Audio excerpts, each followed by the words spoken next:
आता सकाळचे सगळे काम आवरले आणि ऐश्वर्या आली शाळेतून, तिला प्यायचं होतं कैरीचं सरबत, तर मी बनवलं होतं त्या दिवशी तिच्यासाठी कैरीचं सरबत, तर तिला खूप आवडलं. तर ती म्हणत होती मम्मी त्या दिवशी खूप छान झालं होतं. आणि शाळेतून आले ना दुपारी 12 वाजता तर खूप ऊन होतं, कारण 12 वाजेपर्यंत सध्या शाळा सुरू आहे त्यामुळे, आणि खूप जास्त उन्हाळा आहे ह्या वर्षी. तर त्यामुळे मग एक कैरी घेतली, ती मिक्सरमध्ये बारीक करून त्याच्यामध्ये पाणी आणि आईस्क्यूब टाकायचं, आणि आपण जसं सरबत बनवतो तसं त्यामध्ये साखर मीठ ॲड करायचं. तर खूप छान होतं हे सरबत. तर ऐश्वर्याला तर खूप आवडलं, तर त्यासाठी बनवलं आहे.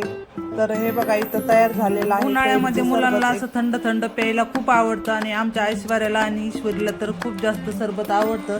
नाही बनवून दिलं तरी त्या हाताने बनवून पितात आणि किचनवर सगळा पसारा करून ठेवतात, त्याच्यामुळे मी बनवलेलं आहे.